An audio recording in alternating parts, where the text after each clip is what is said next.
This week in Ni No Kuni Speedrun, we'll be traveling from the Temple of Trials all the way to Castaway Cove, talking to the familiar retreat guy who gives us another way to skip encounters, as well as taking a close look at the mysterious duplication glitch exclusive to the PS3 version.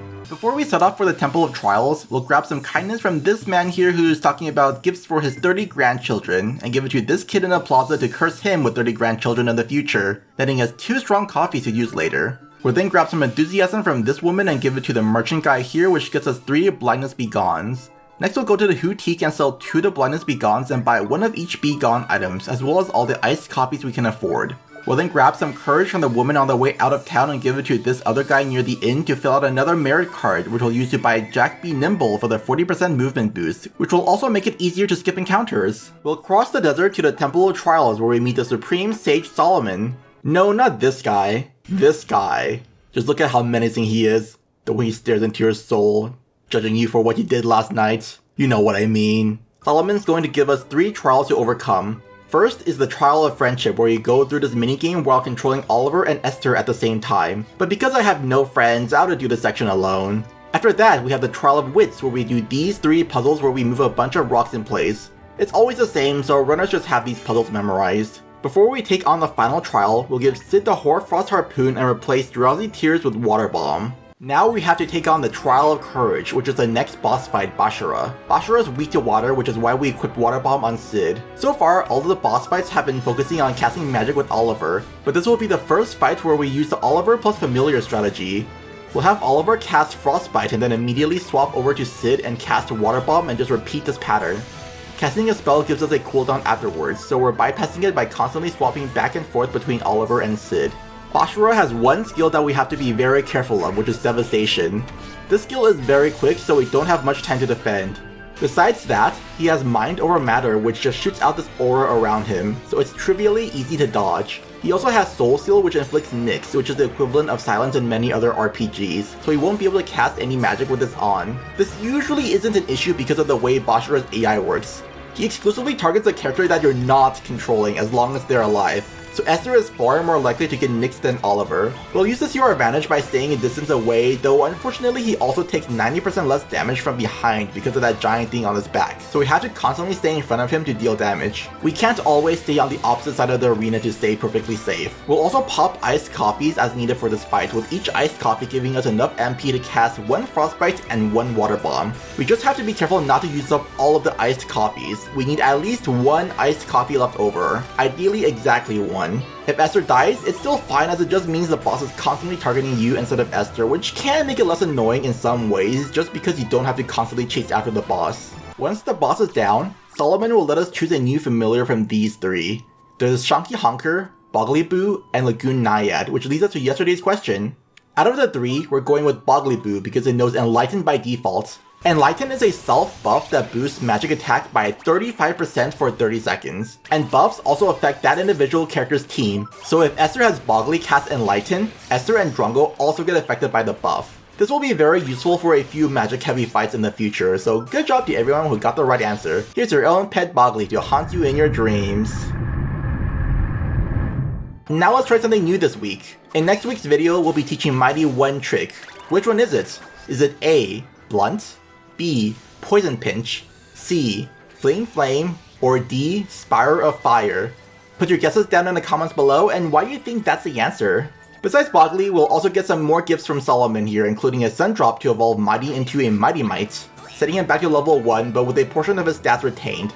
Casually, there would be a reason to evolve familiars later as you do gain additional stats, but we're basically doing it ASAP in the speedrun, if at all. After leaving the Temple of Trials, we see Old Smoky preparing to erupt, but it's supposed to be plugged up with a giant boulder, so we'll head there to fix it first. Along the way, we'll pick up this hidden burning blade for later and talk to the familiar retreat guy for some gifts which include 3 Sage's Secrets which fully heal a character's HP and MP. We'll then keep talking to the familiar retreat guy over and over while spamming the main menu button until we finally get this to happen. This is a familiar retreat glitch. There's a very small window before the familiar retreat guy's text shows up where we can open the main menu, and doing so causes us to regain movement while the text is on screen. While certain text boxes are on screen, all monsters are frozen and cannot engage in combat no matter what you do, so we'll just casually jump up the burning hot mountain until we reach this point where the game gives us a cutscene which ruins the glitch.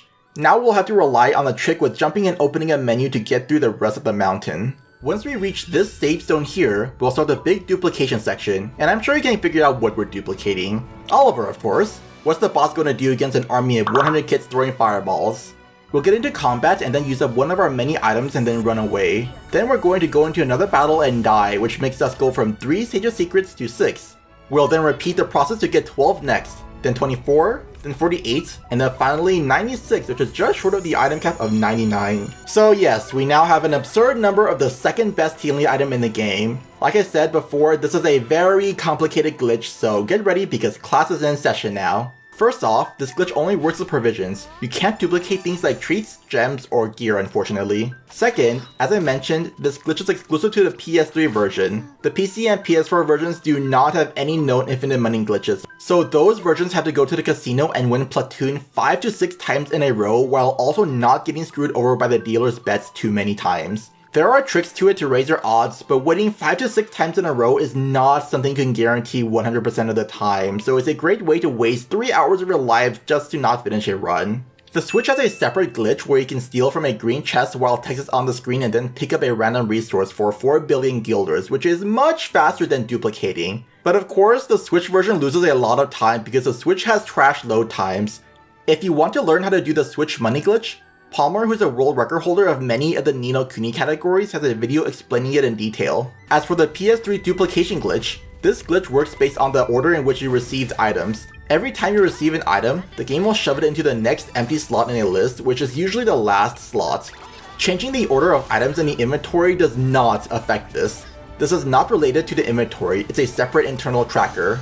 When you either win a battle or run away, the game will save your list of items, though if you completely use up items, it saves the empty slots instead. For now, let's keep it simple and use up only one item. If we then go into combat and die, the game will try to set our inventory back to what it was before the battle started, but this empty slot ends up doubling the very last item instead and fixes the hole in the list. There are a lot of special properties to this glitch though. After a battle, if we have an empty slot like this and then get a new provision, that new provision actually plugs up the empty slot we created. This is why we had to be very careful not to use up all of our iced coffees at Bashira, as our Great Sage of Secrets would fill up the wrong slot unless we died in combat in extra time. Now then, what happens if we use up 2 items in one battle? We actually duplicate the last 2 items saved in the inventory. The same pattern holds no matter how many items we use up, so we can duplicate multiple items. We can also use up the last item we got and then get it right back as if we never used it. If we use up one item in a battle and then use up another item in the next battle before dying in a third battle, we actually get 3 times the last item instead of doubling it. So you can stack on multiple duplications if you want, though it's less item efficient to do so. When you duplicate items, the game duplicates them based on your item count at the start of the battle you set them up in. So if I use up 1 Great Sage of Secret and 1 more item, I actually end up with 5 Great Sage of Secrets instead of 4 because it duplicated the 3 I had before the battle. These properties can all be stacked together for some crazy patterns, though there's not much reason to do so. There is also one more property to mention, which is that you can also sell items for the same effect. If you initiated combat and just leave, you can sell off your entire inventory and then die to get everything back, which is something we'll be abusing later. Now that we've finished our lesson on the duplication glitch, it's time to move on to the top of the mountain where we encounter Shadar for the first time and find out that he really was the one who unplugged Old Smokey like we expected. He also unleashes the boss of this dungeon, Moltaan, on us. For the battle, we'll be doing the Oliver plus Familiar strategy again. Oliver casts Frostbite and Sid casts Water Bomb. The main skill to watch out for is Volcanic Roar, which we'll have to defend. Or if you're really confident, you can evade with Sid, though I sure as hell wouldn't do that in a run. Tail Flail and Blazing Breath are skills we try to avoid by running far, far away. Drippy does mention that Moltaan's tail is its weakness, though it's not important enough for us to aim for it. The battle lasts a while, so we'll need to top up our MP. We had the strong coffees from earlier, but we can also pop the Great Sage of Secrets freely since we have so many anyways.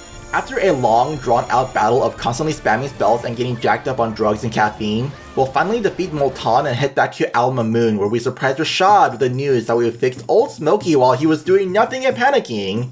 Maybe being a banana seller really was a better fit for you, Rashad. We'll also go to the Houtique and sell all our Great Sage of Secrets and buy 11 bars of chocolate and 11 creamy milk. We'll then go into combat and die to get back all 96 of the Great Sage of Secrets we had at the start of the Moltaan fight, as well as keep 90% of the money we got just now. Far to the south of Mamoon, we'll reach Castaway Cove where we witness a daylight robbery. Some guy manages to steal this giant pot and get away with it, so we'll track him down at the docks to get it back, only to find out that the shopkeeper wanted to get rid of it anyways because it can't be opened and even talks. So he gives it to us for free. Too bad for him since we're actually filthy rich. Drippy tells us it's actually an alchemy pot, so all we need to do is say the magic words right after we buy some stuff from this guy in preparation. We want to buy at least 41 sandwiches, 21 strong coffees, 41 phoenix feathers, a rock feather for Mighty, a pig iron pike for Drongo, a great axe for Hurley later, and an iron shield for Mighty. You can buy more for safety of course, but this is just the bare minimum needed for going fast. We'll then say the magic words, open says a me, to open up the pot and get into a fight with the genie inside. This is Alchemy, the genie living inside the alchemy pot.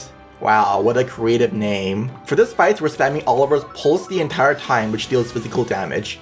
Because Alchemy resists water damage, Sid's too weak to use here, and Mighty doesn't do much either because we just evolved him on top of Alchemy having high defense. Periodically, Alchemy will use Cazplm to reach into his pot for either a burning sword or a parasol, with a parasol weakening him temporarily.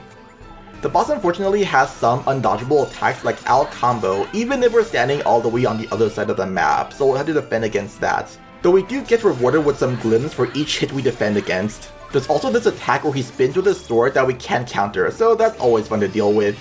Now that we have so many items, we can just freely pop them with no worries. If we're in a situation where we need to heal both HP and MP, it's more efficient to pop a Great Sage's Secrets.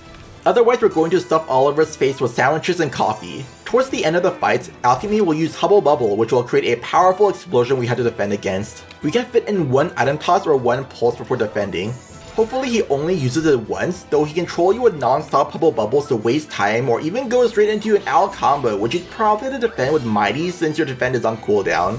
Once we take down Alchemy, he'll join us and unlock the Alchemy Pot feature, which lets us create various items even without a recipe. However, you can't craft in bulk without a recipe, so we'll talk to this lady here in the boat for the milk chocolate recipe so we can craft 7 to 8 milk chocolates and feed them to Mighty for 6 to 7 points to attack. The stat system with treats uses an experience system for stat gains, and the amount of experience each treat gives is random, so we could get lucky and get 7 attack with 7 treats, or get unlucky and end up with 6. We'll then go talk to the pirate at the docks to try and use his boat, but he tells us we need a permit from the Queen of Mamoon, so we'll have to go back, which is where we'll be starting off in next week's video.